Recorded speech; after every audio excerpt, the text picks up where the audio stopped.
तो सभी को जय श्री राम। मैं शिवांश नारायण द्विवेदी, पुरी के शंकराचार्य जी का एक अल्पज्ञ शिष्य। आप देख रहे हैं आह्वान कॉल ऑफ धर्म यूट्यूब चैनल। और हम इस समय हरिद्वार में हैं। हरिद्वार में जो संत ज्ञानेश्वर नाम से जाने जाते हैं सदानंद जी, उनका आश्रम है। और हमारे साथ उनकी प्रमुख संचालिका हैं सत श्री सरोज देवी जी। तो माता जी, सर्वप्रथम थोड़ा सा हमारे दर्शकों को आप अपना परिचय दे दीजिए जी। प्रेम से बोलिए सदगुरुदेव महाराज की जय। परमपिता परमेश्वर की जय। आनंद कंद प्रभु सदानंद जी मनमोहन भगवान की जय। संत एक मिनट, थोड़ा तेज बोलिए, बहुत अच्छा कम अच्छा। बोलेंगी तो कुछ नहीं होगा हाँ, बातें। प्रेम से बोलिए सदगुरुदेव महाराज की जय। वो हो गया, ठीक है, वो ठीक है। बस अब आप अगला बोलिए, वो हो ठीक है। गया। हाँ। मेरे सदगुरुदेव संत ज्ञानेश्वर स्वामी सदानंद जी परमहंस के सानिध्य में मैं 87 में आई। जब मुझे बताया गया और सुनाया गया कि संत ज्ञानेश्वर जी भगवान के अवतार हैं, पहले तो मेरी समझ से बाहर था। तब भी उनके आश्रम में गई तो सबसे पहले संसार के मिथ्यात्व का दर्शन, सूक्ष्म दृष्टि से जीव का दर्शन, दिव्य दृष्टि से आत्मा से ब्रह्म का दर्शन, अज्ञान दृष्टि से परमात्मा परमेश्वर परम का दर्शन मैंने किया। संत ज्ञानेश्वर जी का मुख्य लक्ष्य है संपूर्ण धरती से असत्य अधर्म अन्याय अनीति को खत्म करना, असत्य धर्म न्याय नीति को कायम करना। बहुत ही सुंदर परिचय दिया माता जी ने, और उन्होंने बताया कि वो किस तरीके से यहाँ पर आई हैं। तो माता जी, जैसे जो सदानंद जी का जो ज्ञान विज्ञान उन्होंने दिया है, तो आपके यहाँ पर ही माना जाता है कि सदानंद जी ही भगवान के पूर्ण अवतार हैं। देखिए, मानना अलग है, जानना अलग है। मानना जानने संदेहास्पद के है। बाद माना जाता है ना। मानना संदेहास्पद शब्द है। मान लो ये मेरा बेटा, आप समझ जाएंगे नहीं है। यहाँ जानिए, देखिए, परखिए, पहचानिए, सत्य लगे तो स्वीकार करिए, नहीं तो अपनी जगह है। नहीं, तो जानने के बाद तो माना गया ना। हाँ। तो जानने के बाद आपके यहाँ ही माना गया हाँ। कि वो जो सदानंद जी हैं, हाँ, वो भगवान के वो कल के ईश्वर के अवतार है। पूर्ण अवतार है। अवतार है। तो जो सदानंद जी हैं, उनके मतलब जो आपको जो ज्ञान विज्ञान मिला है, शास्त्र सम्मत है या शास्त्र सम्मत है। शास्त्र सम्मत? शास्त्र सम्मत है। तो अ, मतलब एक मैंने बोर्ड लगा हुआ देखा है सदानंद जी का जगह जगह पर, कि उसमें लिखा होता है कि ईश्वर कण कण में नहीं है। ईश्वर मतलब वो एक जगह पर है और बाकी ईश्वर कण कण में नहीं। क्या ये सही बात है? देखिए, ईश्वर कण कण में नहीं है। अगर कण कण में ईश्वर होता आप चल भी नहीं पाते। कितने कण आपके पाँव के नीचे आते हैं। जी। कण कण में शक्ति है। अच्छा। आकाश में आत्मा है और परमात्मा रहते हैं परम धाम में। न तद्भासितो सूर्यो न शशांको न पावका यद गत्वा निवर्तन्ते तद्धाम परमम। अपना परिचय दिया कि मैं कहाँ रहता हूँ। नहीं तो फिर जो ऐसे सर्वव्यापी कहा गया है ईश्वर को कई जगह, जैसे विष्णु भगवान का तो मतलब ही है, विष्णु का अर्थ ही सर्वव्यापक। तो फिर इसका क्या करें? इसका ये करिए, जी। कोई भी ग्रंथ न तो पूरा सही है और न पूरा गलत है। मतलब ऐसी बातों को ना माने हाँ। जो हाँ, ईश्वर को एक अगर वो सर्वव्यापी बता रहे सर्वव्यापी होता तो वो क्या है, यदा यदा ही धर्मस्य। ये यदा यदा ही क्या है, जब जब हुए धर्म की हानि, बाड़े असुर अधम अभिमानी, तब तब धरी प्रभु मनुष्य शरीरा, हरे दया निधि सज्जन पीरा। नहीं तो वो सर्वव्यापी होते हुए भी अवतार ले सकता है ना। जैसे वो सर्वव्यापी है, फिर भी वो किसी के लिए एक उसकी आंखों का विषय बनता एक है। पूर्ण अवतार होता है, एक अंश अवतार होता है, एक निमित्त अवतार होता है। तो माता जी, जैसे आपने कहा कि ईश्वर कण कण में नहीं है, कण कण में नहीं तो है, सर्वव्यापी नहीं है। सर्वव्यापी नहीं है, वो एक जगह है। तो ईश्वर कंट्रोल कैसे करता है सृष्टि को? सृष्टि को कंट्रोल वैसे करता है, आदि शक्ति महामाया उसकी जो राजधानी है प्रकृति, प्रकृति के माध्यम से कंट्रोल करता है। यानी कि वो प्रकृति उससे कार्य करती है। यानी कि वो स्वयं कहीं नहीं है, हर जगह नहीं है। उसकी जो शक्ति है वो हर जगह हर जगह है। प्रकृति क्रियामणि गुणे कर्मणि सर्वसा। अहंकार व्युमनात्मा करता अहम इति मन्यते। अहंकारी कहते मैं कर रहा हूँ। हाँ, उसका ईश्वरा सर्वभूता नाम, ईश्वर सब भूत प्राणियों में, लेकिन मैं परमेश्वर किसी में नहीं हूँ। ठीक है। अच्छा, दो इसमें मोह पुरुषे लोके छरक छरेचा। इसमें एक बात ये आती है माता जी, जैसे हमने कहा हमारी हर बात शास्त्र सम्मत है, तो हम ये कह रहे हैं कि कुछ बातें शास्त्रों की गलत हैं, हाँ, है ना? तो फिर हमारी बात शास्त्र सम्मत कहाँ से हुई? ऐसे हुआ जैसे रामचरितमानस को देख लीजिए। एक जगह तुलसीदास ने क्या लिखा है, सिया राम है सब जग जानी, तुलसीदास जी लिखे हैं। एक जगह तुलसीदास जी ने लिखा एक अनी अरूप अनामा अस सजानन पर धामा, ये भी तुलसीदास जी ने लिखा है।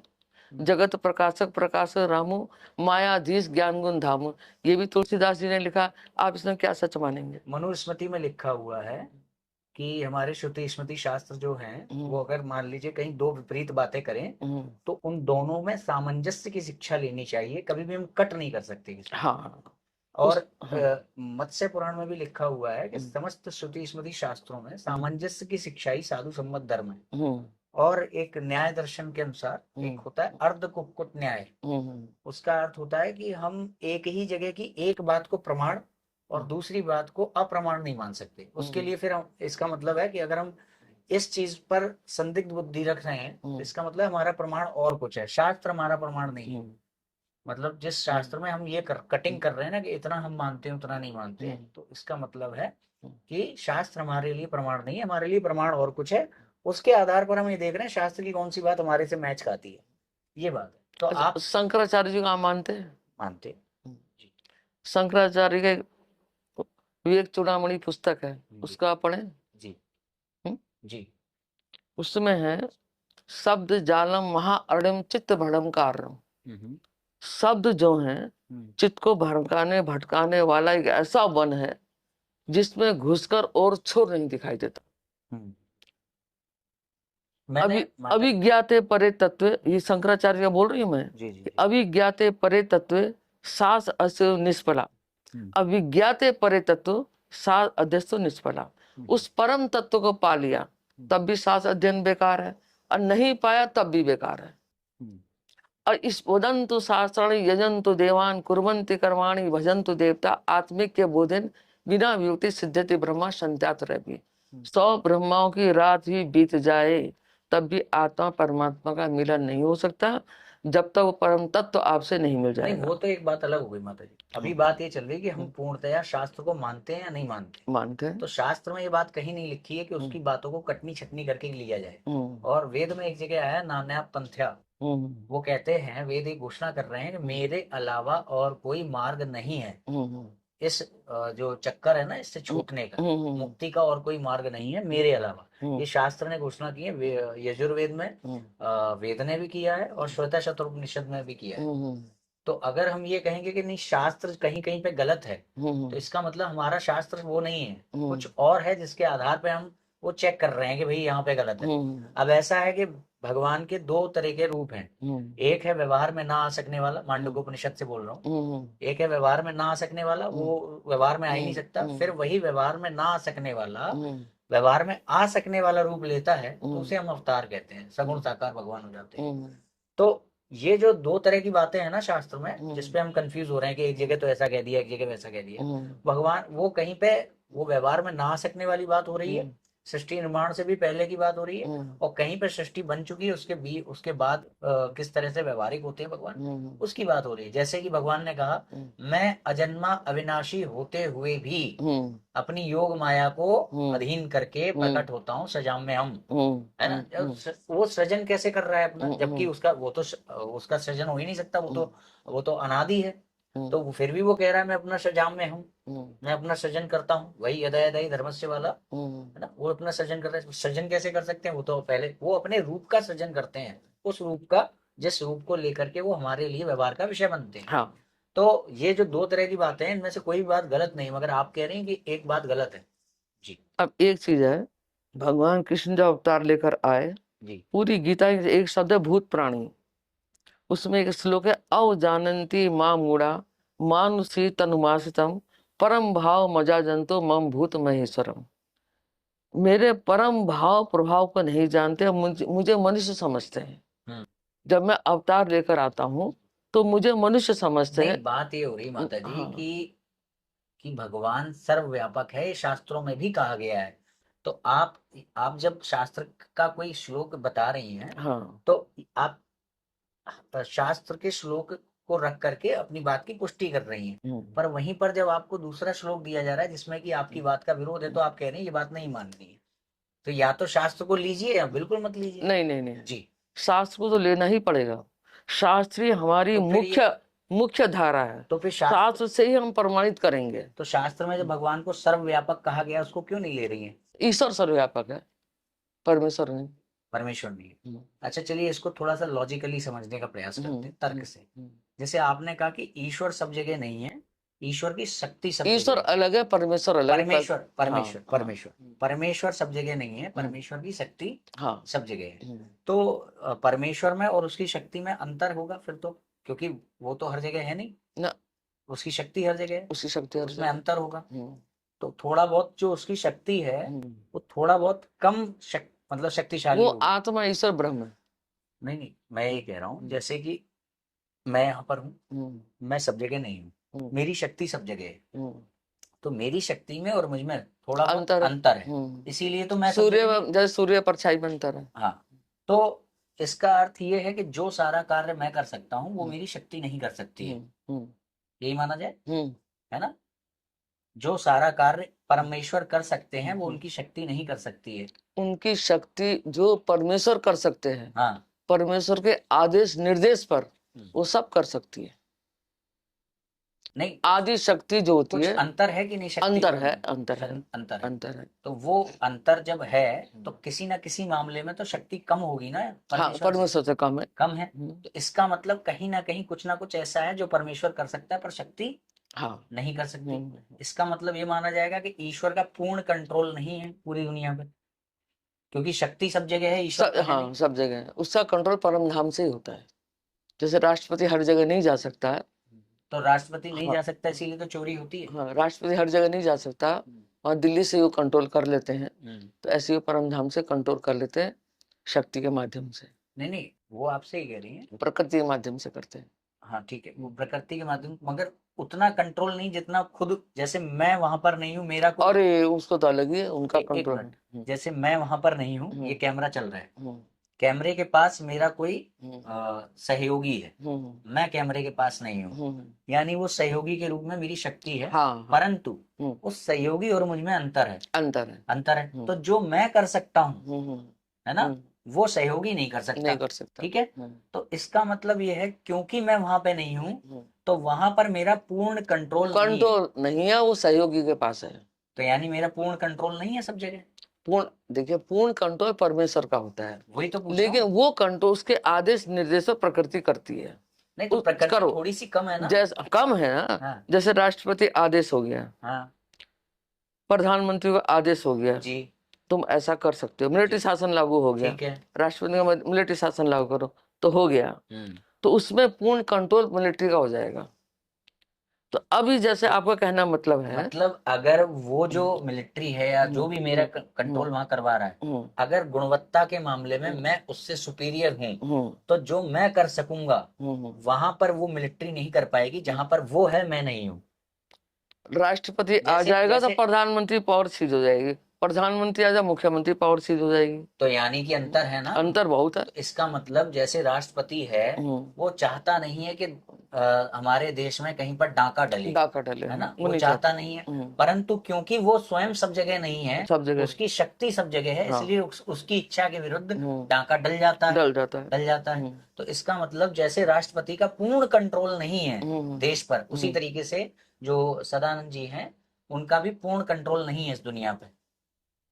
लेकिन एक मिनट, अब मुझे 64 कला, अब मुझे एक बात कहनी पड़ेगी। जी जी, पूर्ण कंट्रोल जो वो देखेगा जो तत्व ज्ञान प्राप्त होता है, वो अपनी ज्ञान दृष्टि से देखेगा, वो देखेगा, नहीं उसे दिखाई देगा, वो देखने के बाद ही आप बात कर रही देखिए ना। आपका जो उसके जो कंट्रोल होता है, प्रकृति उसके अधीन होती है, अधीन है, भूकंप ले आएगा, जी, महामारी ले आएगा, जी, वो जैसे एक मकान मालिक उसके मकान के किराएदार तोड़फोड़ मचा देगा तो उसको हटा देगा, ऐसी प्रकृति इस समय पूरा उथल पुथल मचा हुआ है, और वो समय आ रहा है जिसकी आप कल्पना भी नहीं कर सकते। माता जी थोड़ा सा हाँ, थोड़ा मार्ग से हट रहे हैं। एक्चुअली जो दार्शनिक पॉइंट ये है कि अगर ईश्वर की शक्ति है। और उसमें अंतर है हम्म, ना। अगर ईश्वर की शक्ति जो कि सर्वव्यापक है सर्वव्यापक। और परमेश्वर में अंतर है यदि, हम्म, तो फिर ये हमें मानना पड़ेगा कि परमेश्वर का उतना कंट्रोल पूरे जगत में नहीं है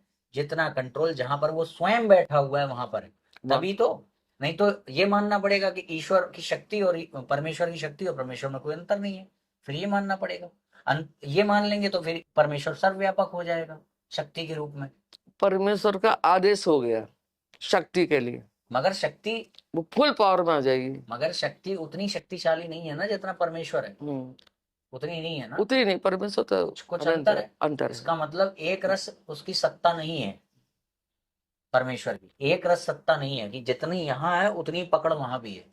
जैसे मैं हूं, मैं बाधित हूँ, मेरी पकड़ कैमरे के पास उतनी नहीं है जितनी यहाँ पे है। जहां तक मेरा हाथ जाएगा वहां तक तो मेरी पकड़ है, मगर हाथ के बाहर की सीमा में मेरी पकड़ नहीं है। तो परमेश्वर, क्योंकि परमेश्वर भी मेरी तरह हाथ के बाहर वो नहीं है, उसकी शक्ति है, तो वो भी मेरी तरह बाधित हो जाएगा फिर। ये ऐसी असंख्य धरतियां, यहाँ परमेश्वर आया, कार्य करके चला गया, प्रकृति हवाले कर दिया जी। अब प्रकृति अपने हिसाब से कर रही है जी। अब ऐसी कई धरतियां, वहां परमेश्वर चला जाए, फिर वहां करेंगे जी।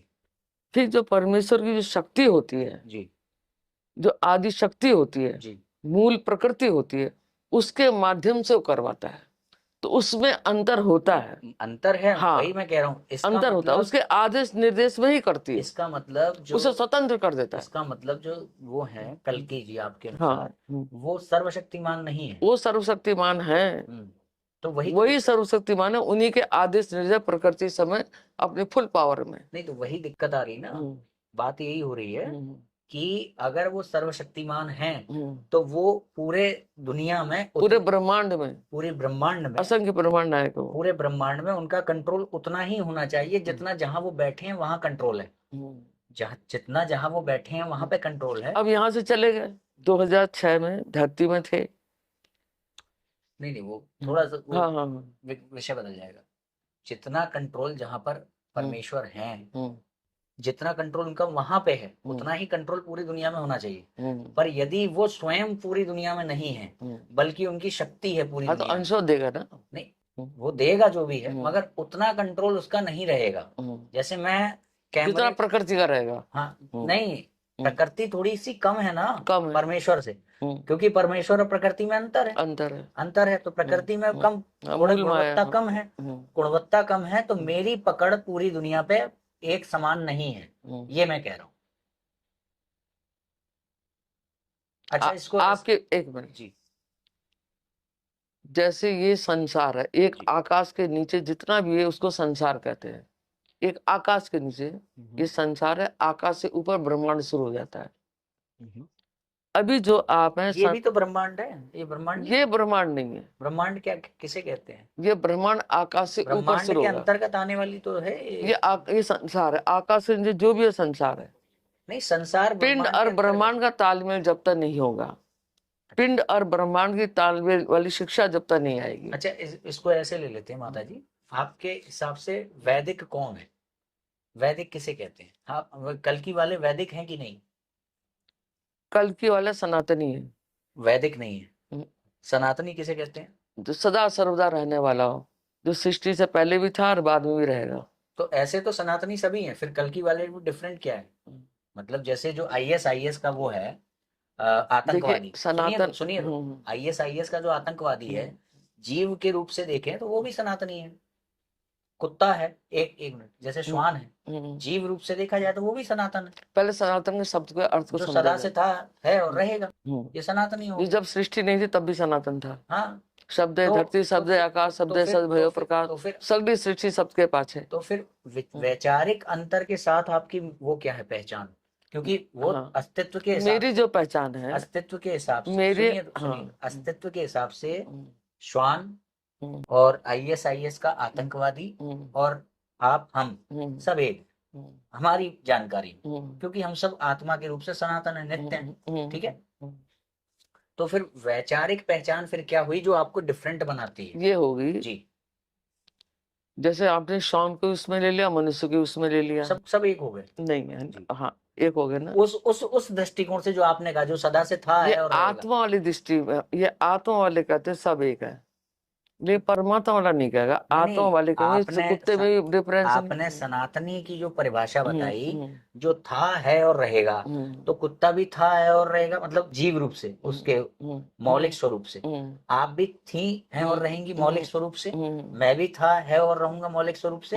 आतंकवादी था जो, आतंकवादी है जो, वो भी था है और रहेगा। हाँ। तो क्या हम ये मान लें कि कल्कि वाले आतंकवादी को के समान है, या कल्कि वाले या अब हाँ श्वान के समान है? हाँ ये हाँ, वाली बात आ गई। अब इसमें थोड़ा सा प्रश्न इसका छोटा होता है, उत्तर बड़ा होता जी जी जी जी। है। एक चीज आती है, राम जी ने कहा है हम्म, कि आकर 4,84,00,000 योनि फिरे थे जी अविनाशी। जो ये श्वान है, जो ये पिंडज में आते हैं, पिंडज जो योनियां हैं, तो ये 84 लाख के, इनमें विवेक नहीं होता है। आहार निद्रा भय मैथुन एतद निर्णय मैं पशु वही समाना, मैं समझ गया आप जिस, अज्ञानो एको अधिको विशेष ज्ञानहीन आप पशु मेरा समाना। प्रश्न समझ नहीं हाँ। पाई। मैं ये कह रहा हूं कि आप वैदिक हैं कि नहीं, हम्म वैदिक किसे मानती हैं, हम्म कल्कि वाले वैदिक हैं कि नहीं? तो आपने कहा कि हम सनातनी हैं, हम्म तो सदा मैंने कहा कि सर्वदा। सनातनी तो कुत्ता भी है, सनातनी तो सब है। हम्म, अगर अस्तित्व के आधार पर देखा जाए, हाँ हाँ तो था है और रहेगा, वो सब है। हम्म, अब इसमें से मेरी जानकारी में हम्म, सनातनी वो है जो सनातन धर्म ग्रंथों पर आस्थान्वित है, हम्म, सनातनी मान्यताओं पर आस्थान्वित है, हम्म, जो इस मान्यता पर आस्थान्वित है कि मैं था है और रहूंगा। ये वो सनातनी है जिसका हम व्यवहारिक उपयोग करते नहीं। तो मुसलमान भी सनातनी है, अस्तित्व के उससे देखा जाए, अस्तित्व के पॉइंट ऑफ व्यू से देखा जाए, तो हमारी जानकारी में तो मुसलमान भी तो सनातनी है। मुसलमान, परंतु हम किस सुनिए तो, हम किस विचारधारा की बात कर रहे हैं? हम उस विचारधारा की जिसमें जो इस सनातन मान्यता को मानता भी हो। आप मुसलमान को सनातन कैसे समझाएंगे? देखिए, नहीं, आपको मुसलमान मैं भी बत, मैं, सनातनी, लेकिन मुसलमान से जब आप बात करेंगे, वो कहेगा मैं सनातनी नहीं हूँ, तब हम समझा देंगे हुरूफ मुकत्तात से।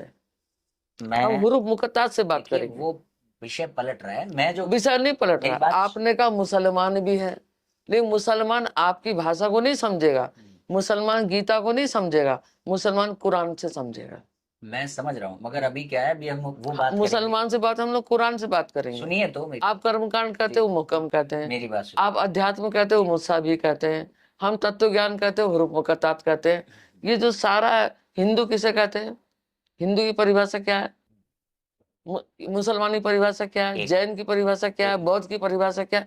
ये परिभाषा है। देखिए, विषयांतर ये हो रहा है कि मैंने आपसे पूछा है कि आप वैदिक हैं कि नहीं, तो आपने कहा हम सनातनी हैं। तो मैंने कहा कि उस हिसाब से सनातनी तो वो हर वस्तु है जो थी है और रहेगी अपने मौलिक स्वरूप से, ठीक है? तो अब मौलिक स्वरूप से तो पूरी दुनिया ही सनातन है। हम हमेशा तो एक मिनट, आप देखिए, जो सदा सर्वदा रहने वाला हो वो होता है परमात्मा। अब आप अपनी वैचारिक मान्यता बताइए कि मैं ये हूँ, वैदिक नहीं है मैं आप, जीव हूँ, वैदिक नहीं है आप, मैं जीव हूँ। ये आपका अस्तित्व है। हाँ, ये अस्तित्व है आपका, मान्यता। हम किस विचारधारा को मानते हैं वो क्या है? हाँ, मैं सनातनी विचारधारा को मानती हूँ। वो सनातनी विचारधारा क्या है, कहाँ से स्फुटित होती है? ये भगवान विष्णु, भगवान राम, भगवान कृष्ण। तो वो तो आप मना कर रही हैं कि वेद, भगवान विष्णु राम तो कहते हैं कि हम तो शास्त्रों के अधीन हैं। आप कह रही हैं हम शास्त्रों के इतर जाएंगे कई बार ना।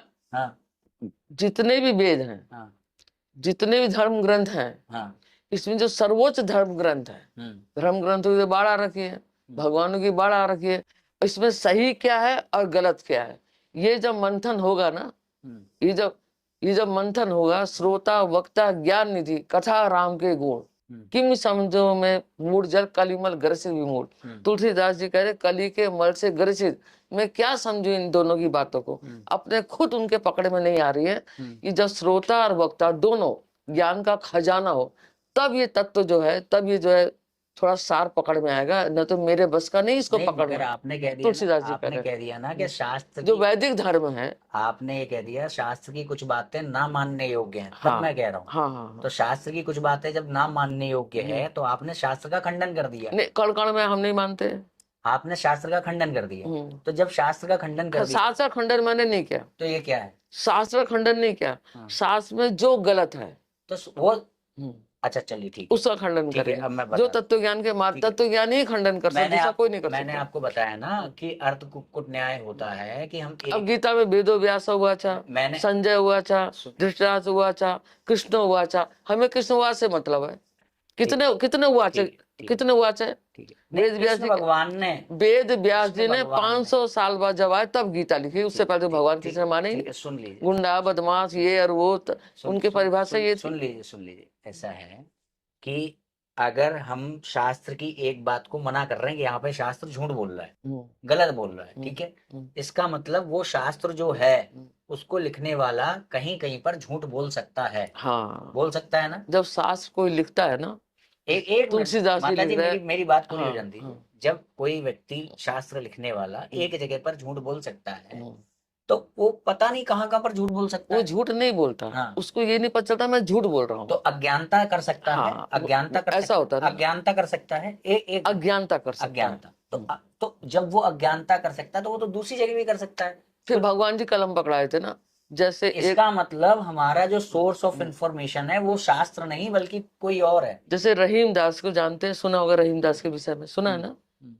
रहीम दास ने, बेटा तुम भी सुनो, सुन रहे हैं। रहीम दास ने कहा कि जब ये गांठ की उपमा दी, कि जब गांठ पड़ जाती है व्यवहार में, क्या है उसमें, मैं एक वो, यहाँ पे एक बात हाँ, कहता हूँ हाँ, कि इस तरह से, जैसे कि वेद की ये वाली बात माननी नहीं है, ये वाली माननी है, हाँ, ठीक है, इस तरह से कुछ तो माननी है। इस तरह से कुरान को मानने वाला भी कह देगा मैं भी वेद का ही अर्थ बता रहा हूँ, क्रिश्चियन को मानने वाला भी कह तो देगा मैं वेद कुरान का ही अर्थ बता मुसलमान रहा हूँ। होगा वो ना समझेगा उसको, आप थोड़े समझेंगे।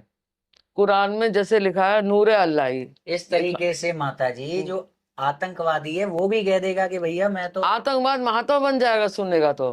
अभी बहुत से मुसलमान इसमें बात हैं। देखिए, बात ये हो रही है कि हिंदू सनातन वैदिक, हिंदू माने एक दूषित भावनाओं से हीन। एक मिनट, सनातन वैदिक आर्य हिंदू, ये वो है जिसका वेद में प्रमाण बुद्धि हो। प्रमाण मतलब वेद का एक भी वचन गलत नहीं है। और फिर जो वेद वेदांगों को आगे प्रोत्साहित करने वाले जो शास्त्र हैं जो उनका पोषण करते हैं, उनमें प्रमाण्य बुद्धि हो, परंपरा से जो हमें प्राप्त होते हैं। मगर जब हमारी बुद्धि प्रमाण नहीं है तो ना हम वैदिक सिद्ध होंगे, ना ही सनातन विचारधारा को मानने वाले सिद्ध होंगे, ना ही हिंदू सिद्ध होंगे। जी, फिर क्या होगा जब सिद्ध नहीं होगा? फिर क्या होगा? फिर अधर्मी, अवैदिक, होगा। नास्तिक। ये क्या हो रहा है आजकल? नहीं, मैं आपसे पूछ रहा हूँ, आप क्या हाँ, मान रही हैं? अपने आप को नास्तिक मान रही हैं? एक मिनट, जी। मैं नास्तिक थी। हम्म मैं कब तक नास्तिक थी? कब तक थी? जब तक इस मैंने मार्ग में नहीं आई थी। तत्व को नहीं देखा। ठीक है, तो तब तक मैं मानती थी। मनुस्मृति में लिखा हुआ है माता जी, हाँ, कि जो वेद की एक बात को भी मना कर देगा कि हम उसको नहीं मानते, वो नास्तिक है। और मनुस्मृति को मानते हमारे राम जी। जब बाली को मारने गए थे तो हाँ, राम जी ने मनुस्मृति का वहां पर विवरण हाँ, दिया। हाँ, हाँ, तो मनुस्मृति है। राम जी को मानती हैं आप कि नहीं मानती? पूरा खूब जानते हैं हम लोग, पूरा का मानते हैं, पूरा, हाँ, पूरा। ठीक है। हाँ, तो जब उन्हें आप उनको प्रमाण मान रही हैं, वो मनुस्मृति को प्रमाण मान रहे हैं, मनुस्मृति कह रही है वेद का एक भी बात का विरोध करने वाला व्यक्ति नास्तिक है। एक मिनट, हाँ जी। भगवान राम ने, जी। भगवान कृष्ण ने, भगवान विष्णु ने, ये बहुत गूढ़ विषय है, बहुत ही गूढ़ विषय है। इसमें सामान्यतः आप इसको नहीं पकड़ पाएंगे।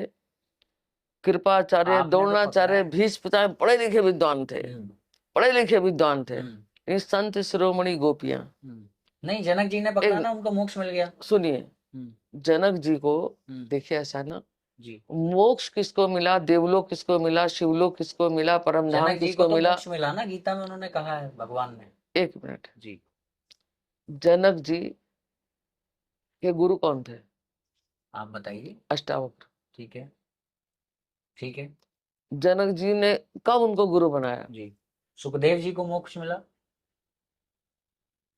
मोक्ष जो है वो होता है बिना परमात्मा के दूसरा कोई नहीं दे पाता, उसका धाम होता है मोक्ष। तो इसका मतलब नहीं मिला, और नहीं मानती मोक्ष मिला। एक मिनट, है ना, भगवान जिसको चाहे, एक अपवाद, जिसको चाहे वो मोक्ष दे सकता है। और मोक्ष मिलता है सहस्त्रेषु मनुष्याणाम कश्चित्। तो कोई जैसे एक जो इसको जानता है। जी जी जी मोक्ष कहते किसे हैं, मुक्ति कहते किसे हैं?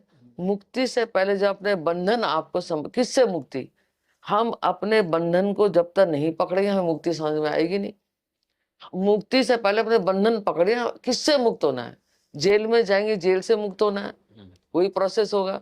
इसको समझने का एक तरीका है माता जी, इसको ऐसे समझ सकते हैं कि कुल मिलाकर के आपको शास्त्रों पर उतना ही विश्वास है हाँ जितना आपने जो सत्य का साक्षात्कार कर लिया है, हाँ जो उन्होंने बताया है उसके अनुसार ही आपको वेद की बातें, मतलब एक तरीके से आपको यहाँ से सब कुछ मालूम है। बिल्कुल। अब वेद में कहाँ पे सही है, सही भी है। एक मिनट, आपको यहाँ से सब कुछ मालूम है, इसकी सीमा में वेद की जितनी बातें उनका सम्मान है, बहुत और सम्मान इनकी सीमा के बाहर है। वेद में जितनी बातें हैं या शास्त्रों में जितनी बातें उनको दूर से राम राम। एक वेद एक सम्मानीय पूजनीय ग्रंथ है। मैं जो कह रहा हूं, सभी ग्रंथों क्या में है, आदर बार बार करते हैं। धारा बदल जाती है। मैंने कहा कि हमने जो सत्य का साक्षात्कार कर लिया है, जिसको हम तत्वदर्शी कह रहे हैं, हाँ, उसने जो बताया है वो हमारा प्रमाण है। प्रमाण है। उसकी सीमा में जितना वेद की सामग्री है, शास्त्रों की सामग्री है, वो सब हमारे लिए सम्माननीय है। और उसकी सीमा के बाहर ग्रंथों की जितनी सामग्री है वो हमारे लिए त्याज्य है, उसको हम नहीं मानते। हाँ, हम यहाँ से मानते हैं हाँ, अपने अस्तित्व को, अपने धर्म को। हाँ, तो ये जो सारी जो राम कथाएं वगैरह हैं, जिसका हम बार बार नाम लेते हैं, वो सब यहाँ से आपको मिली है या हाँ, वहां से मिली? नहीं, यहीं से मिली है। यहीं से सारी मिली है। तो वो किस नाम से छपी है वो किताबें? मतलब यहाँ से तो रामायण आई है, ये तो आपको लिया नहीं, हाँ, आपने तो यहाँ से लिया। तो वो सब वेद भाष्य, वेद उपनिषद सब इन्होंने रचे हैं। हाँ, रचे, मैं दे दूंगी आपको। सारे इनके हैं। हाँ, कितने वेद लिखे इन्होंने? अभी इनकी 22 पुस्तकें हैं। 22 वेद मंत्र हैं, क्या है वो? वेद मंत्री में उसमें है। नहीं, रामायण की पूरी कथा है उन्होंने लिखी? पूरी कथा नहीं, उसका सार है। रामायण में जो मतलब मोती चुन के रखे हैं, मतलब सार इन्होंने दिया है, बाकी ये जो रामायण इत्यादि हाँ, है ये सब में मान्य नहीं। संत। अब इसमें एक बात आती है, क्या जो आपके जो ये हैं जिन्होंने आपको ज्ञान विज्ञान दिया है, ये सर्वशक्तिमान है? हाँ, मैं कह सकते भी, आप नहीं कहेंगे। ठीक है, सर्वशक्तिमान है। तो मतलब एक तरीके से ईश्वर के बारे में ये आता है। सर्वशक्तिमान का अगर अर्थ हम खोलें, ईश्वर वही है जो किसी भी प्रकार के नियम के नीचे नहीं है, वो सभी नियमों को बनाने वाला सर्व नियामक है ना? वो किसी भी प्रकार के नीचे नहीं है, वो सब कुछ कर सकता है, ऐसा कुछ नहीं जो वो ना कर सके। हाँ, ऐसा कुछ जो परमात्मा ना कर सके, ऐसा कुछ नहीं है। और आपने डायरेक्ट ज्ञान उन्हीं से लिया है, उन्हीं से लिया है ना? तो पहले और भी गुरु मेरे, मैं ब्रह्म कुमारी में रही हूँ। ऐसा कुछ नहीं है जो परमात्मा ना कर सके, ऐसा कुछ नहीं है, पूरा ब्रह्मांड का नायक। परमात्मा क्या झूठ बोल सकता है?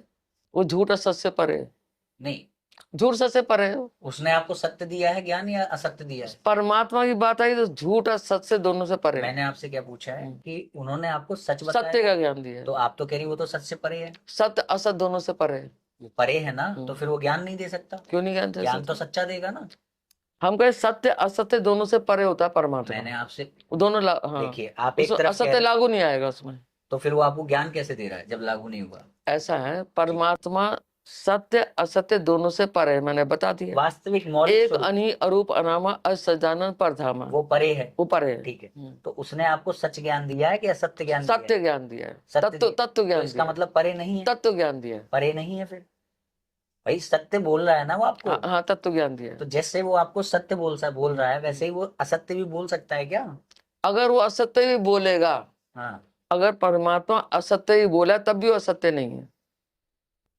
असत्य भी बोलेगा, जैसे फॉर एग्जाम्पल ये जैसे अश्वत्थामा मारा गया लेकिन दंदन दंदन दंदन हाथी, जबकि अश्वत्थामा नहीं मारा था, हाथी मारा था। नहीं झूठ था ना सच था, क्योंकि उसको द्रोणाचार्य को डिमोरलाइज करना था। द्रोणाचार्य डिमोरलाइज हो जाएंगे, अश्वत्थामा उनके बेटे थे, अस्त्र छोड़ देंगे, बस वहां पे। जैसे मान लीजिए उन्होंने कहा कि ईश्वर सर्वव्यापक नहीं है, ठीक है? ईश्वर सर्वव्यापक है, परमात्मा सर्वव्यापक नहीं। ईश्वर परमात्मा को ही कहता हूँ, वो थोड़ा समझिए आप। जैसे उन्होंने कहा कि परमेश्वर जो है, हम गीता से बताएंगे ना। एक मिनट, जैसे उन्होंने कहा कि परमेश्वर सर्वव्यापक नहीं है, ठीक है? ये सच है या झूठ है? परमात्मा सर्वव्यापक नहीं है। नहीं, ये सच है या झूठ है? उन्होंने क्या बताया? ये सच बताया है, झूठ बताया है? ये सच है कि सर्वव्यापक नहीं है। सच है। क्या वो आपसे ये कह सकते हैं कि ईश्वर सर्वव्यापक है? हाँ, वो कह सकते हैं, सच है। कह सकते हैं हाँ ईश्वर सर्वव्यापक है? हाँ, तो इसका मतलब हम ये मान सकते हैं ईश्वर सर्वव्यापक है। हाँ। परमेश्वर परमेश्वर परमेश्वर सर्वव्यापक हाँ, नहीं तो है। क्या वो आपसे कह सकते हैं कि परमेश्वर सर्वव्यापक है? हाँ, कह सकते हैं। तो फिर वो भी सच होगा। परमेश्वर सर्वव्यापक नहीं, ईश्वर सर्वव्यापक है। मैं परमेश्वर की पूछ रहा हूँ। परमेश्वर सर्वव्यापक नहीं है, मैंने वो कहा, एक है, अनीय। मैंने आपसे पूछा है, जैसे ईश्वर सर्वशक्तिमान है, हाँ, तो क्या ईश्वर बाहर भी है, भीतर भी है। जैसे वो आपसे ये कह रहे हैं कि परमेश्वर सर्वव्यापक नहीं है, ठीक है, तो क्या वो आपसे ये कह सकते हैं कि परमेश्वर सर्वव्यापक है? ये कह सकते हैं वो नहीं कह सकते। यानी वो बाधित है, सर्वशक्तिमान नहीं है। वो बाधित क्यों है? सर्वशक्तिमान का अर्थ क्या है? सर्वशक्तिमान का मतलब ये है, उसकी जो शक्ति है, अभी यहाँ से चल कर आए बिना शक्ति अभी के आपने आपने कहा ना कि आप जो बोल रहे हो उसी शक्ति के माध्यम से बोल रहे तो यानी सर्वशक्तिमान वो है जो सब ईश्वर है, जो सब कुछ कर सकता है, आत्मा ईश्वर ब्रह्म है, जो सब कुछ कर सकता है, सर्वशक्तिमान। हाँ, वो सब कुछ कर तो सकता यानी है। वो आपको ये कह सकता है ना कि ईश्वर परमेश्वर हाँ, सर्वव्यापक है, वो हाँ। कह सकता है ना। फिर सर्वव्यापक कह दिया आपने।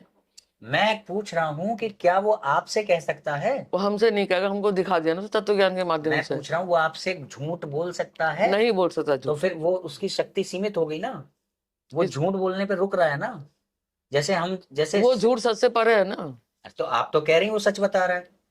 वो झूठ सच से जैसे परे है, वो- उसने सच कहा कि वो- परमात्मा सर्वव्यापक नहीं है। वो परे हो, भले ही परे हो या परे ना हो, उससे मतलब वो आपको जैसे सत्य बता रहा है, ऐसे ही वो आपको कुछ असत्य बता सकता है, ये पूछ रहा हूँ। हाँ, असत्य बताया, मिथ्या तो दर्शन कराया। आपको असत्य बात, असत्य क्या है बताया ना। आपको गुमराह वो कर सकता है? कभी नहीं कर सकता। जैसे- गुमराह में थी लाइन पे ले जैसे आया। वो आपको सत्य के मार्ग पे ला रहा है, हाँ, वैसे ही वो आपको असत्य के मार्ग पे ला सकता है? कभी नहीं। नहीं मैं ला सकता। असत्य में थी, वो सत्य में लाया। इसका मतलब वो सब कुछ नहीं कर सकता। तो कर रही थे उसने। हम जैसे नास्तिक को आस्तिक बना दिया, हम जैसे ढीठ को भगवान में ले आया, इसका हम मतलब जैसे वो- ना मानने को एकदम नहीं, परमात्मा मैं बना दिया। ये तो केवल सत्य पे ला रहा है, असत्य पे ले जा सकता है? असत्य पे ले जा सकता है ईश्वर? वो असत्य पे कभी नहीं ले तो आएगा। यहाँ पे असत्य पे हम विरोध तो करेंगे। यहाँ सीमा हो गई ना। असत्य संसार असत्य तो है। तो यहाँ सीमा हो गई ना क्या सीमा हो गई? कि ईश्वर असत्य पे नहीं ले जा सकता। असत्य पे असत्य खंडन तो करेगा ना वो। असत्य का खंडन करना अलग है, हाँ। असत्य पे ले जाना अलग है। हम क्यों जाए असत्य पे? आप मत जाइए, मैं पूछ रहा हूँ ईश्वर कर सकता है कि नहीं ऐसा? ऐसा कभी नहीं कर सकता ईश्वर। तो ईश्वर बाधित हो गया, सीमित ईश्वर हो भी गया। नहीं कर सकता। ईश्वर भी वही कार्य करेगा परमेश्वर सीमित आदर्श हो गया। निर्देश पे। परमेश्वर सीमित हो गया। परमेश्वर सीमित नहीं, असीमित है।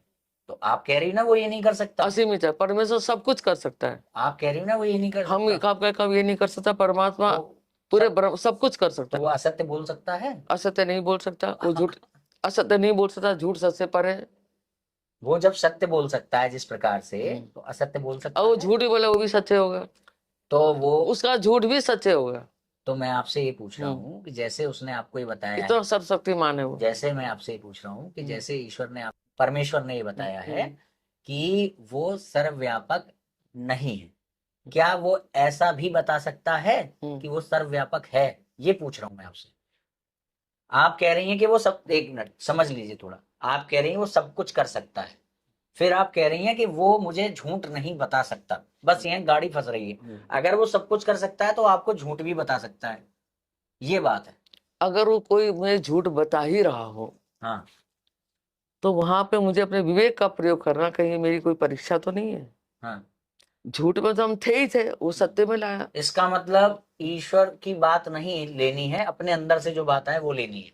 परमेश्वर से बात परमेश्वर की बात नहीं लेनी है, अपने अंदर से जो परमेश्वर बात से है। हाँ, अंतःकरण की आवाज होती है। परमेश्वर से नहीं सुनना है, धर्म अपने से जानना है।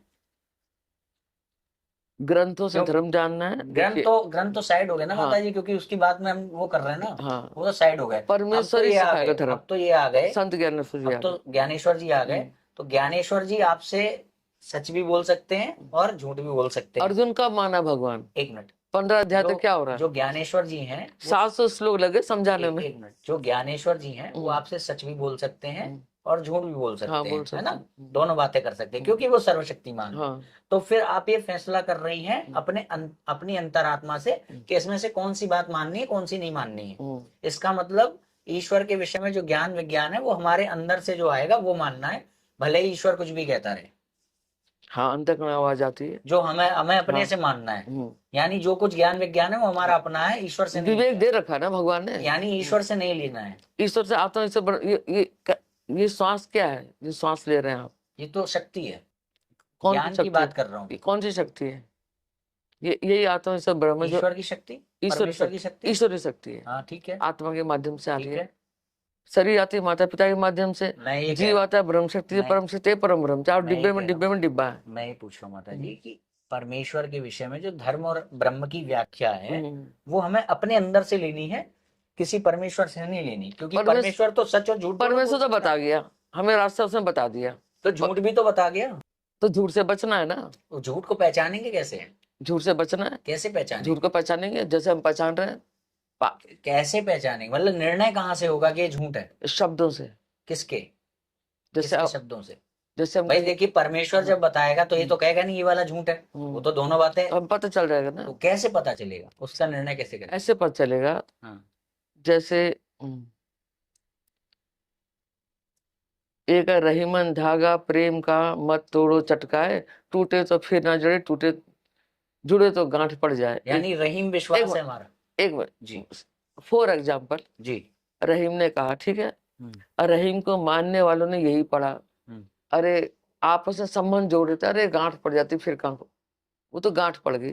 फिर इससे आगे भी जब रहीम ने ये लिखा, तो जिस रहीम जो है भगवान राम को ही मानते थे, भगवान कृष्ण को ही मानते थे, फिर उनकी कलम को सीधा उस परमेश्वर से वाणी आई, वो परमेश्वर से प्रार्थना करके लिखवाते थे, फिर उनकी वाणी ने लिख दिया। थोड़ा सा क्या है ना, विषयांतर इतना हो जाएगा कि हम फिर टूटे सजन मनाइए जो टूटे स्वभाव, हम लोग भूल जाएंगे। मूल विषय हम नहीं भूले, मूल विषय तत्व ज्ञान, मूल विषय ये है, मूल विषय सत्य, मूल विषय ये है कि परमेश्वर आपसे झूठ भी बोल सकता है। तो हमारे लिए अंतिम प्रमाण क्या है? क्योंकि परमेश्वर तो झूठ भी बोल सकता है, तो हम किस चीज के आधार पर तय करेंगे कि उसकी कौन सी बात सच है और कौन सी बात झूठ है? आधार क्या होगा?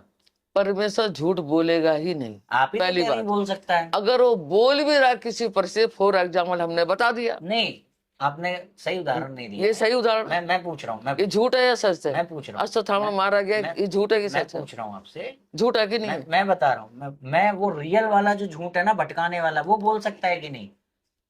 ये अश्वत्थामा मरा या नहीं मरा, भगवान कृष्ण ने कहा। मैं पूछ रहा हूँ कि जो परमेश्वर हैं वो वास्तविकता में भटकाने वाला झूठ बोल सकते हैं कि नहीं? कभी नहीं, कभी नहीं। तो यहाँ सीमित हो गए, सर्वशक्तिमान नहीं है, सब कुछ नहीं कर सकते। ये आपको पता होगा, देखिए आप, ये आप मान सकते सर्वशक्तिमान नहीं, लेकिन हम लोग हम देख रहे हैं सर्वशक्तिमान ना, वो सब कुछ कर सकते हैं। हाँ, तो वो गुमराह कर सकते हैं आपको? कभी नहीं। गुमराह में थी उन्होंने सदमार्ग सब कुछ नहीं कर सकते। गुमराह क्यों करेंगे वो?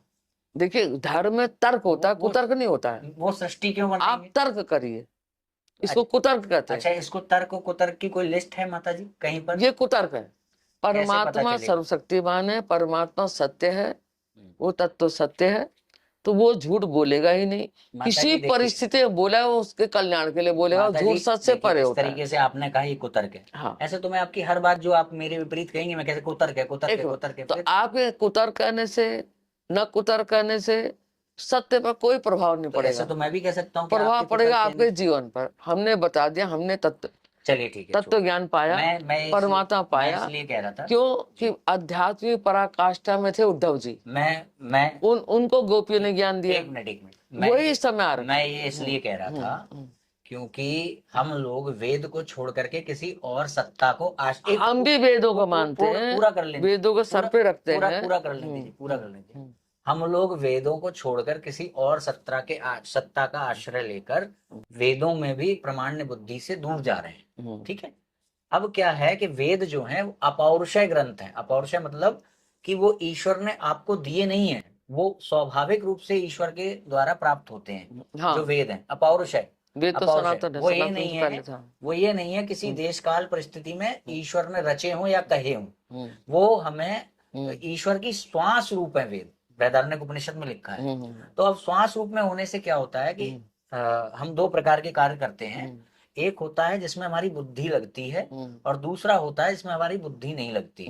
तो जैसे बुद्धि लगती है, तो जैसे सामने दो चीजें रखी हुई हैं, तो मैं चाहता हूँ कुछ उठाऊं, तो इसमें बुद्धि आ गई। बुद्धि आ गई तो मैं सच वाली किताब उठाऊं या फिर झूठ वाली जिसमें बुद्धि लग रही है, जिसमें एफर्ट लग रहा है, प्रयास पूर्वक अगर मैं कोई कार्य कर रहा हूं तो मेरी वहां पर बुद्धि आ जाएगी। मगर कुछ कार्य ऐसे भी हैं जिसमें मेरा कोई एफर्ट नहीं है, बिना एफर्ट के हो रहा है। ऐसा ही एक काम है सांस लेना। जब बच्चा माता के गर्भ से जन्म ले रहा है तो वो सांस ले रहा है, उसको कोई बुद्धि नहीं लगानी पड़ रही। इसी प्रकार से ईश्वर के, परमेश्वर के स्वरूप भूत हैं, श्वास भूत हैं कौन? वेद। इसलिए हमारे परम प्रमाण वेद हैं, जो कि हमें परंपरा प्राप्त आचार्यों से प्राप्त होते हैं। फिर आगे जो रामकृष्ण आदि हैं वो वेदों का ही मार्ग और प्रशस्त करते हैं, तो उनके भी हमें मान्य हो जाते हैं। नहीं तो भगवान श्री कृष्ण ने तो झूठ भी बोला है, छल किया है, ये सब किया उन्होंने, तो फिर भी हम उनकी गीता पर विश्वास क्यों करते हैं? क्योंकि हमारे परंपरा प्राप्त आचार्य वेद व्यास जी ने कहा कि ये हमारा प्रमाण है। क्यों कहा? क्योंकि वो वैदिक है, क्योंकि हमें वेद व्यास जी पर विश्वास है और वेद व्यास जी को वेदों पर विश्वास है। मतलब कि अपौरुषेय होने के कारण हम वेद के विरुद्ध नहीं जा सकते। भगवान के साथ भी, भगवान बुद्ध के रूप में आए, बुद्ध के रूप में उन्होंने नास्तिक यज्ञों से दूर करने के निमित्त उन्होंने वेदों का विरोध किया। हमने बुद्ध को तो प्रणाम किया भगवान होते हुए, मगर हमने उनकी बात नहीं मानी। अब बुद्ध को आप भगवान कैसे कह रहे हैं? बुद्ध बहुत तो बोधिसत्व की खोज में थे वो। आप फिर भगवान देखिए, बुद्ध जो है निकले थे, विष्णु के अवतार, बुद्ध निकल गए थे खोज विष्णु में। के अवतार थे। सुनिए सुनिए, विष्णु के अवतार कौन? थे, विष्णु के अवतार थे। माया मोह स्वरूप एक अलग हुआ है, जिसकी आप बात कर रहे हैं, जिसने बौद्ध मत का प्रवर्तक है, वो एक अलग है। और भगवान के, विष्णु भगवान के जो अवतार हैं बुद्ध, वो एक अलग है। ये तो एक अलग बात हो गई, मगर मेन बात यह है कि भगवान के अवतार होते हुए भी हमने उनको प्रणाम तो किया। ईश्वर से सुनिए, अंश अवतार, सुनिए, हमने उन्हें प्रणाम तो किया, मगर हमने अपने वेदों को नहीं छोड़ा। ये वेदों को नहीं छोड़ना, वेद छोड़ने लायक मगर आप कह रही ना कि ज्ञानेश्वर जी वेद है, वेदांग। आपने कहा ना ज्ञानेश्वर जी के आधार पे हम जो है वेदों की इस बात को नहीं मानते, ये आपने कहा। पूरा वेद देखिए, ऐसा ना हम वेद को नहीं मानते, चलिए खैर काफी वेद में ठीक सही भी है गलत भी है। नहीं, ये गलत सही आप कह रहे हो, ठीक है, वो आपने मेरा जो सही है, जो सही है, वो सही का निर्णय कौन करेगा? वो भगवान के सिवा दूसरा कोई। भगवान तो सब कुछ कर सकते हैं, वो झूठ भी बोल सकते हैं। भगवान से दूसरा उन्होंने किया, भगवान तो झूठ भी बोल सकते हैं। वेद कहाँ पर मिस्टेक कर दी उन्होंने निकाल दिया। भगवान तो झूठ भी बोल सकते हैं ना, वो सब बोल सकते हैं, झूठी बोले सच्ची बोले से पर उनकी किसी बात पे हम वेद अपौरुषेय वेद ग्रंथों कैसे ठुकराएंगे? ठुकराना नहीं, ठुकराना कौन कर रहा है? वेद वेदांग तो कोर्स में रखना चाहिए। वेद ये कह रहे हैं ईश्वर सर्वव्यापी है, उसमें रखना चाहिए, कोर्स में रखना चाहिए। वेद वेदांग ये कह रहे हैं कि ईश्वर सर्वव्यापी, आप कह रहे हो नहीं, उसकी बात नहीं माननी। एक मिनट, वेद कह रहे ना ईश्वर सर्वव्यापी है, वेद कह रहे हम भी कह रहे ईश्वर सर्वव्यापी है। आप नहीं, परमेश्वर नहीं, मैं परमेश्वर की बात कर रहा हूं, मैं परमेश्वर की बात कर रहा हूँ। आप ऋग्वेद अथर्ववेद है आपके पास, परमेश्वर की बात कर रहा हूँ। मैं बताती हूँ, सुनिए सुनिए, वेद ये घोषणा कर रहे हैं, वेदादि शास्त्र ये घोषणा कर रहे हैं परमेश्वर सर्वव्यापी है। आप कह रहे हैं ये वाली बात नहीं माननी है। क्यों नहीं माननी? ईश्वर वाली बात क्योंकि ज्ञानेश्वर जी ने कहा है, ठीक है, इसलिए नहीं माननी। तो ज्ञानेश्वर इसलिए नहीं माननी, ऐसा नहीं है। उसको वो देखा है, वेद बहुत बड़ी चीज है। देखिए वेद हमको दिखा है। क्या दिखा है बताइए? जैसे ये कौन सी दृष्टि है? हे अर्जुन, देखा क्या है वो बताइए। हे अर्जुन, मैं पूछ रहा हूँ माता जी, थोड़ा सा संक्षिप्त। मैंने ये देखा जी, परमात्मा परमेश्वर परब्रह्म, यहाँ नहीं देखा। तो एक जो सूक्ष्म शरीर है, जो सूक्ष्म शरीर होता है, क्या ऐसा देखा जिससे तय हुआ कि ईश्वर सर्वव्यापी नहीं है, परमेश्वर सर्वव्यापी नहीं है? ऐसा हाँ, ये देखा जी। जैसे हम ईश्वरी परमेश्वर कहा करते थे, ईश्वर सर्वव्यापी कहा करते थे। नहीं वो छोड़िए, मैं कह रहा हूँ आपने ऐसा क्या देखा कि परमेश्वर सर्वव्यापी नहीं है? ये वो देखा 15 अध्याय के 10 में जाइए, थोड़ा सुनिएगा आप अध्याय ला रही हैं। नहीं अध्याय को तो छोड़, मैंने वो देखा, उसी में तो लिखा है कि विष्णु वो सर्वव्यापक है। देखिए उसी गीता में लिखा है सर्वव्यापी है भगवान, परम परमेश्वर, उसमें लिखा है ना जी। और उसी में लिखा है परम धाम में रहता है। हाँ रहते हैं। तो रहते हुए वेद भी की सर्व ऋचा मूर्तिमान होकर उनकी पूजा करती। व्यापक होते हुए भी ऋग्वेद अथर्ववेद में है ना, आपको मैं वेद की ऋचाएं मूर्तिमान होकर उनकी पूजा करती मैं है, इसको बता उस रहा परमेश्वर की पूजा हूँ, करती मैं है। इसको बता रहा हूँ आपको, मैं बता रहा हूँ। ऋचो अक्षर है सब, पर में भी होना आप अपने फोन में इंटरनेट चलाती हैं कभी कभी? ना, नहीं, कुछ नहीं चलाते। कुछ कुछ उपयोग करती हैं, हाँ। व्हाट्सएप करती हैं, किसी को हाँ। मैसेज भेजती हैं कभी हाँ, कभी? ये जो व्हाट्सएप है किससे चल रहा है? हम्म, इंटरनेट से चल रहा है ना। हम्म, यानी कि आपके फोन में इंटरनेट रहता है, रहता है। ना। तो इंटरनेट यहाँ नहीं है, है कि नहीं? है। है। यहाँ सब जगह होते हुए भी इंटरनेट आपके फोन में भी रहता है। जब वो वहां पर व्यवहारिक हो जाता है तो हम कहते हैं कि इंटरनेट फोन में, व्हाट्सएप फोन में है, या गूगल उसमें, गूगल यहाँ पे भी है, मगर यहाँ वाला जो गूगल है ना हमारे को दिखाई दे रहा है ना हमको समझ में आ रहा है। वो जब फोन में होता है तब गूगल दिखाई देने लगता है, हमारी व्यवहार का विषय हो जाता है। इसी तरीके से भगवान सर्वव्यापी होते हुए भी अपने भक्तों के अनुसार व्यवहार करने के लिए इत्यादि इत्यादि वाली बातें कही गई। मैं परम धाम में रहता हूँ। वो हाँ, जहाँ जैसा तहाँ तैसा उसका होता है। अपनी चलिए, ईश्वर शक्ति से वो सब करता है। जी, जी, ईश्वर शक्ति से अनंत परमेश्वर सब शक्ति, सच्चिदानंद स्वरूप। हाँ, चिदानंद अलग है, सच्चिदानंद अलग है। इसलिए पार्वती भ्रमित हो गई थी कि आप किसको प्रणाम करें, हे सच्चिदानंद, हे जग पावन। कहीं सच्चिदानंद है, मैं चिदानंद हूँ। चलिए ठीक है, बहुत हाँ, एक अच्छी सी चिदानंद चर्चा और आप लोगों सच्चिदानंद ने में देखी। अंतर है, दोनों में अंतर है।